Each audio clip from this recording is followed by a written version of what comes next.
नमस्कार, मैं ऋतु। आज हम जानेंगे वास्तुशास्त्र के विषय में।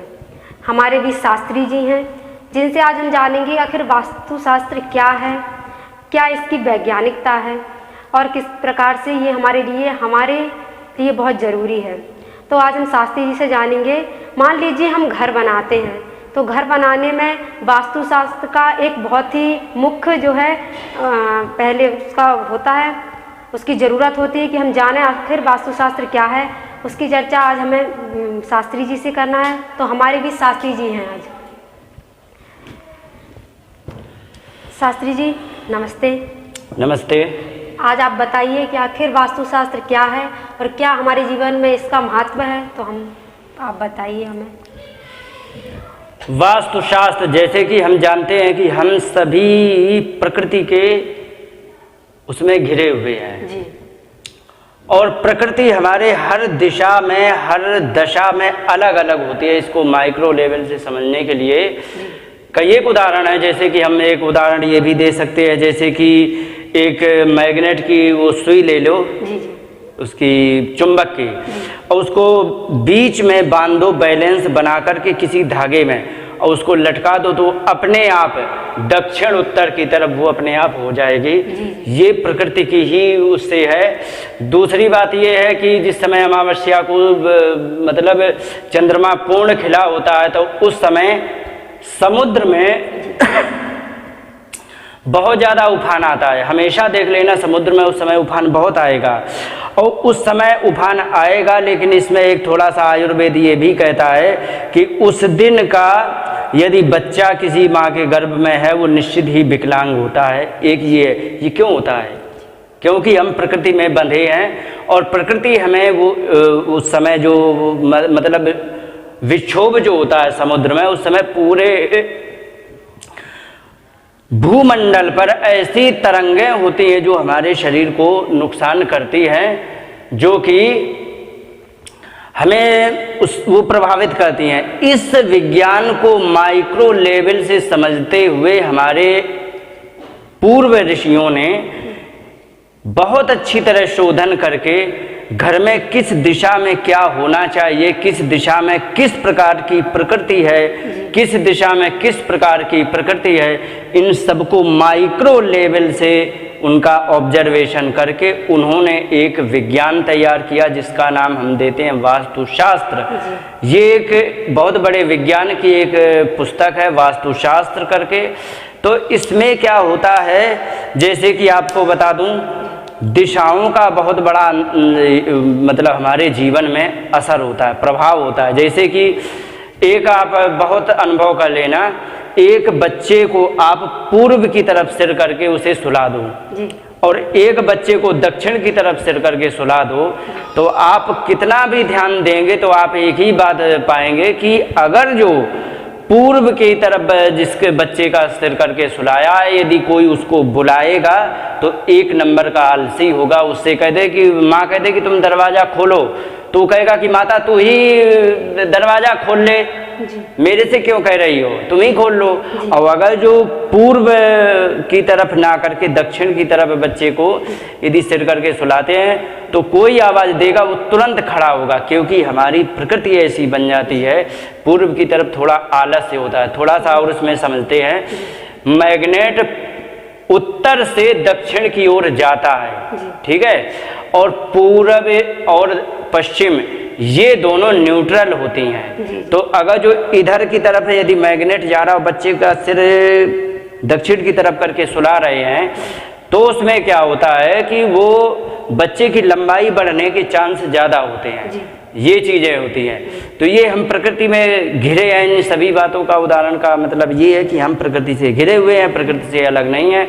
उसी प्रकृति को ऋषियों ने समझ करके फिर उन्होंने निर्धारण किया है कि हमें घर कैसे बनाना चाहिए।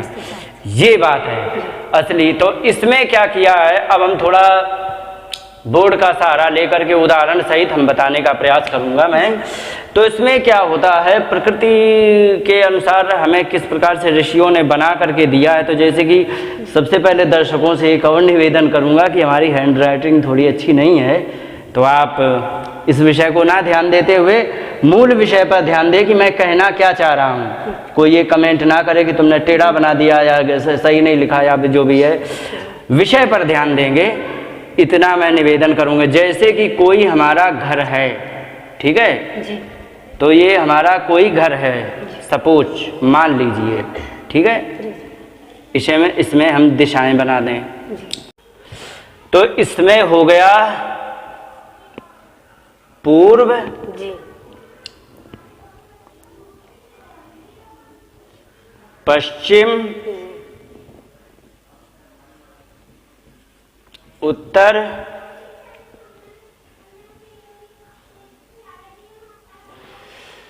अब इतना मैंने बता दिया। अब इसके बारे में आगे थोड़ा और मैं बताना चाहूँगा कि अब ये क्या होता है कि जैसे कि हमारी ऋषियों ने हमारी दिशाएं 10 नियुक्त की हैं। 10 दिशाएं होती हैं, जिसमें कि वास्तु में 2 दिशाएं नहीं लेते हैं, ऊपर नीचे वाली। तो हम इतना तो ले लेते हैं, आग्नेय, ईशान, वायव्य और नैऋत्य, ये 4 दिशाएं होती हैं। तो इसमें ये भी हम निर्धारण कर लेते हैं कौन आग्नेय है, कौन ईशान है, कौन वायव्य है, कौन नैऋत्य है, ठीक है।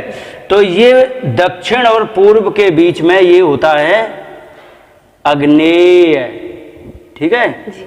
अब ये हो गया ईशान, जी। ठीक है। जी। अब ये हो गया वायव्य, जी। ठीक है। अब ये हो गया नैऋत्य, ठीक है, जी। नैऋत्य हो गया, जी। ठीक है। जी। अब ये हो गया। अब इसमें हम ये समझेंगे कि ये आखिर ये दिशाओं का निर्धारण हमें क्या सिखाता है, ठीक है।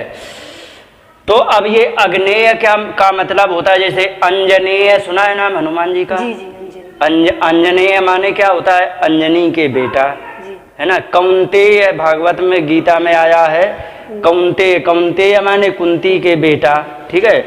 तो ये आग्नेय का मतलब है अग्नि की दिशा, आग्नेय माने अग्नि की दिशा। ईशान है, ईशान हो गया, गड़बड़ हो गया थोड़ा। ईशान, ईश जो होते हैं, जहां पर ईश माने परमात्मा प्रभु जहां विराजमान हों, वो दिशा कौन सी है, तो वो ईशान होती है। वायव्य, वायु क्षेत्र इसको कहते हैं। नैऋत्य देवता इधर राहु वगैरह का स्थान ये होता है, ठीक है। ये हमारा मोटा मोटा उदाहरण होता है। इसमें हम कुछ और डायग्राम बनाते हैं, जैसे एक ये ले लिया, ठीक है, एक ये ले लिया। अब इसमें हम कुछ चीजें, एक चीज आपने देखा होगा कि एक चीज का विकल्प कुछ, मतलब एक चीज को आप उसी दिशा में नहीं कर सकते हो, वो क्या, दरवाजा, ठीक है। दरवाजा अगर जो तुम्हारा आजकल, वैसे तो दरवाजा किसी भी दिशा में किया जा सकता है, घनी बस्ती है, लेकिन अगर जो तुम्हारा छोटा प्लाट है तो आप दरवाजा किसी भी दिशा में नहीं कर सकते हो। क्यों? क्योंकि इस दिशा में घर है, इस दिशा में घर है, पीछे भी घर है। अब दरवाजा तुम्हारी मजबूरी है एक दिशा में करना, बाकी आप अपने सेट कर सकते हो वास्तु के अनुसार। अब इसमें क्या होता है कि अब दरवाजे के विषय को मैं एक अलग से वीडियो बनाऊंगा, उसके बारे में वो बाद में बताऊंगा। पहले हम इसके मोटा मोटा समझ लेते हैं। आपने सुना होगा कि 5 तत्व होते हैं, रामचरितमानस में आए क्षिति, जल, पावक, गगन, समीरा, पंचरचित अति अधम शरीर। क्षिति माने होता है पृथ्वी, जल, पावक माने अग्नि, और गगन आकाश, समीर माने हवा। ये 5 चीजें होती हैं। शास्त्री जी, मैं एक और पूछना चाहूंगी, अगर हम वास्तु शास्त्र के हिसाब से अपना मतलब घर का निर्माण नहीं करते हैं तो क्या हमें इसमें हानियां हैं? हाँ, इसमें हानियां क्या होगी, इसमें एक एक बिंदु पर है। जैसे कि रसोई किस दिशा में होनी चाहिए, आपने वहां नहीं बनाई तो क्या होगा, ये बहुत लंबा विषय है, इसकी कड़ी आगे जोड़ेंगे, ठीक है। जैसे कि हमारी रसोई कहाँ पर होनी चाहिए, वहां से हटा के यदि दूसरी जगह, अब दिशाएं तो बहुत हैं, अब इसमें अलग अलग वो है, तो इसमें अलग अलग व्याख्यान वो अलग बन जाएगा। दरवाजा है, अलग अलग है। और जैसे कि ईशान में हमें क्या करना चाहिए, यदि यहाँ पर हमने नहीं किया तो क्या होगा, ये बहुत लंबा विषय, इस विषय में एक एक वीडियो अलग बनाएंगे। कि अब मैं बताना चाहूँगा कि यहाँ पर क्या करना चाहिए। तो मोटा मोटा मैं बताना चाहूँगा कि यहाँ पर मुझे रसोई, ये रसोई क्षेत्र है, ठीक है, ये रसोई। उत्तर में हमारा रसोई क्षेत्र, उत्तर नहीं, आग्नेय या दक्षिण के पूर्व दक्षिण के बीच में आग्नेय है, ठीक है, ये रसोई है। अब यहाँ पर जो ईशान है, यहाँ पर हमारा देव पूजन स्थान है, ठीक है, यहाँ पर हम अपने देवी देवताओं को विराजमान कर सकते हैं, ठीक है। यहाँ पर वैसे जल तत्व भी है ये, ठीक है। तो यहाँ पर हम देव पूजन के साथ साथ हम, वैसे ही बहुत लंबा विषय है, छोटी छोटी बातें ले रहे हैं, अब एक एक चीज पर बाद में विस्तार करेंगे। यहाँ से यहाँ तक हम जल का स्रोत भी बना सकते हैं, लेकिन ध्यान रहे ये बहुत पवित्र जगह होती है। एक बात और बता दें, ये देव और दानव का शास्त्र है, ठीक है। ऊपर हमारे देव होते, नीचे दानव होते। देव स्थान पे कोई भी गंदगी वाला काम नहीं होना चाहिए, सबसे पहला मेन मतलब ये एक सूत्र है। अब जैसे कि बताना चाहूँगा कि जैसे कि मान लीजिए आपने यहाँ पर कहीं बाथरूम बना लिया, ये इस क्षेत्र में बिल्कुल नहीं होना चाहिए। यहाँ पर आपने टॉयलेट बना दिया, ये इस क्षेत्र में बिल्कुल नहीं होना चाहिए। ये सभी बातों को ध्यान में रखते हुए यहाँ देव पूजन हो गया, ठीक है। यहाँ पर वायु का जो, अगर जो यहाँ से प्रवेश द्वार है तो हवा का यहाँ से प्रवेश उचित माना गया है। यहाँ से यदि हवा के लिए खिड़की खुली हो तो यहाँ से आकर के इधर से निकल जाएगी, उचित होता है। और ये जो क्षेत्र होता है ये हमारा धन संग्रहण का क्षेत्र होता है, धन संग्रहण, ठीक है, ये हमारा धन संग्रहण होता है। तो इससे क्या होता है कि यहाँ पर हम धन संग्रह कर सकते हैं, ठीक है। अब यहाँ पर आया, इन सभी चीजों में हो गया आपका। अब इनमें दरवाजे का विषय बहुत लंबा विषय है। इसके अतिरिक्त यहाँ पर कुछ चीजें, यहाँ निषेध क्या है, यहाँ पर लड़की को हमेशा यहाँ पर शयन करने के लिए आप सुला सकते हो। क्यों सुला सकते हो इसके लिए बाद में बताऊंगा। यहाँ पर लड़की नहीं सुलाई जा सकती है, कोई के घर में कन्या हो, घर में कन्या नहीं सुलाई जा सकती। यहाँ पर धन का संग्रहण करेंगे, बहुत अच्छा होगा। यहाँ दरवाजा दे देंगे, विनाश करेगा। यहाँ पर अब रसोई है, रसोई के बारे में बताना चाहूँगा। अब जैसे ये तुमने आग्नेय क्षेत्र में आपने रसोई दी है, तो हमारा पूर्व इधर पड़ रहा है, तो रसोई का मॉडल भी हमारा इस प्रकार से तैयार होगा, ठीक है। इसमें आपका यहाँ गैस सिलेंडर होना चाहिए, वो चूल्हा, गैस चूल्हा यहाँ पर होना चाहिए, और यहाँ पर तुम्हारी सिंक होनी चाहिए। ये ध्यान देना है, क्योंकि यहाँ से पानी निकल जाना चाहिए, और पूर्व की दिशा में रसोई करने वाली महिला का मुख होना चाहिए। ये है। अब इसके बारे में आगे जो मैं वीडियो बनाने का प्रयास करूंगा। अब मैं अगला चैप्टर लूंगा, दरवाजा किस प्रकार से बनाया जाएगा, किस दिशा में हम दरवाजा बनाएंगे तो हमें क्या फायदा होगा, कहाँ दरवाजा हम नहीं बना पाएंगे, यदि बनाते हैं तो उसका क्या साइड इफेक्ट होगा। इन सभी विषयों में अगली कड़ी में मैं जोड़ूंगा कि हमें किस प्रकार से दरवाजा बनाना है। इन्हीं शब्दों के साथ बात को विराम देते, नमस्कार, जय हिंद। इस दिशा में कौन से देव हैं और उस दिशा में क्या तत्व है, इस विषय में मैं और चर्चा आगे करूंगा। तो जैसे कि ये आपके पूर्व हो गया, यहाँ पर सूर्य भगवान का स्थान है, ठीक है, और ये हो गया अग्नेय, यहाँ पर अग्नि का स्थान है, ठीक है। इसके बाद दक्षिण है, यहाँ पर यमराज जी हैं, आज भी कहते हैं दक्षिण की तरफ यमराज जी कहते हैं ना।